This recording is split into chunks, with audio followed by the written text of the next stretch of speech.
Hello दोस्तों, नमस्ते। आज हम बात करते हैं एक ऐसे टॉपिक के बारे में जो साइट पर कंफ्यूजन क्रिएट करता है और वो है यूनिट्स। MM, feet, inches. जब हम साइट पर जाते हैं तो हम या तो एमएम में मेजरमेंट लेते हैं या फिर हम इंचेस में मेजरमेंट लेते हैं या फिर हम फीट में मेजरमेंट लेते हैं। तो हमें ये डिसाइड करना होगा पहले ही कि हम कौन सी यूनिट में मेजरमेंट लें, क्योंकि उसी के अकॉर्डिंग फिर हमें वो ऑटोकैड में ड्राफ्ट करना होता है। अब अगर हमने एक डायमेंशन एमएम में ले ली, एक इंचेस में ले ली और एक फीट में ले ली, तो जब हम उसको ड्राफ्ट करेंगे तो हम किसी एक नतीजे पर नहीं पहुंच पाएंगे और इससे हमारा जो डिज़ाइन है वो ख़राब हो जाएगा। तो जब भी मेजरमेंट करते हैं तो हमें ये पता होना चाहिए कि हम एमएम में लेने वाले हैं, इंच में लेने वाले हैं या फिर हम फिट में लेने वाले हैं।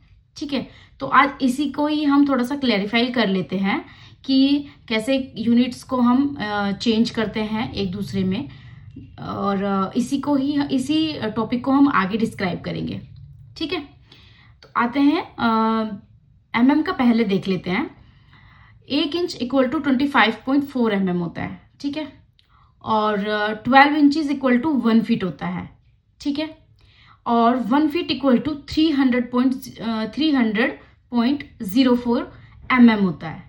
ठीक है, तो जब हम मेजरमेंट लें साइड पे तो हमें ये एकदम से क्लियर होना चाहिए कि हम यूनिट जो है वो mm में रखने वाले हैं, तो हम सारे डायमेंशंस mm में लेके चलेंगे।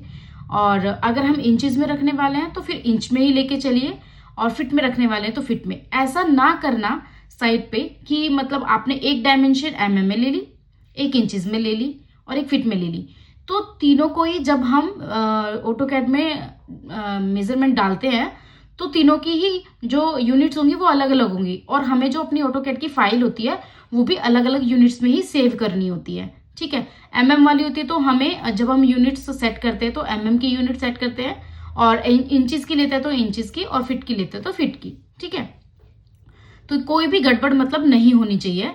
अगर आपने कोई डायमेंशन इंचेस में ले भी ली, एमएम में काम कर रहे हैं, कोई इंच में ले भी ली, तो आपको उसको पहले वहां पे ये लिख देना चाहिए मेरी एमएम में चल रही थी और ये वाली मेरी इंच में है, तो पहले मैं इंच को एमएम में कन्वर्ट कर लूं, उसके बाद मैं ऑटोकैड की फाइल में उस मेजरमेंट को डालूं।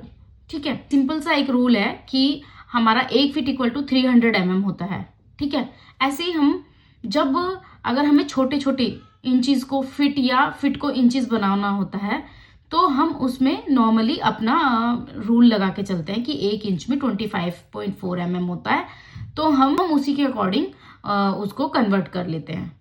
ठीक है, नॉर्मल अगर हम देखें तो अगर आप मान लीजिए एक अलमीरा है, उसकी लेंथ जो है वो है हमारी 4 फीट, और उसकी जो डेप्थ है, गहराई जो है वो है 2 फीट। ठीक है, तो जब हम अलमीरा को बनाते हैं या फिर मॉड्यूलर अलमीरा बनवाते हैं तो वहाँ पे यूनिट्स एमएम में भी चलती हैं। अगर आपने उस ड्राइंग को फिट में बनाकर दे दिया तो उसको एमएम में अगर कन्वर्ट करना चाहते हैं तो आप उसको सिंपली 300 से डिवाइड कर दीजिएगा, तो हमारा 3 चौक 12 होता है, 3 यानी 1200 mm हो गया। ठीक है, 1 फीट इक्वल टू 300 और 3 इंटू 4 इक्वल टू 1200।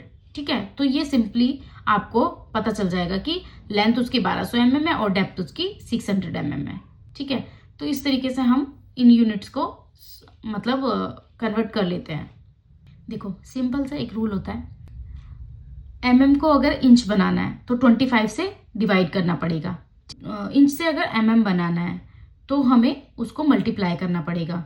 ठीक है, एक छोटा सा एग्जांपल ले लेते हैं, जैसे कि हमारे पास 150 mm है। ठीक है, और उसको मुझे इंच बनाना है, तो मैं क्या करूंगी, 25 से डिवाइड कर दूंगी, तो 25 छिका 150, हमारे पास 6 इंचेस आ जाते हैं। ठीक है, ऐसे ही अगर हमारे पास इंचेस हैं और उसको हमें एमएम बनाना है तो सिंपली हम क्या करेंगे, जैसे हमारे पास 8 इंच है, ठीक है, और उसको मुझे एमएम में कन्वर्ट करना है, तो हम क्या करेंगे, उसको उससे मल्टीप्लाई कर देंगे। ठीक है, तो वो हमारा इंच आ जाएगा। ओके, कि जब भी आप अपनी डिज़ाइन को बनाने लगें, ड्राफ्ट करने लगें, ठीक है, तो वहाँ पर आपको सबसे ज़्यादा जो ज़रूरी है समझना वो यूनिट का ही है यहाँ पर सारा खेल यूनिट होता है। आप कितनी भी बड़ी फाइल बना लें, लेकिन उसमें सबसे ज़्यादा यूनिट ही काम आती है और उसको आपको कंफर्म होना बहुत ज़्यादा ज़रूरी है।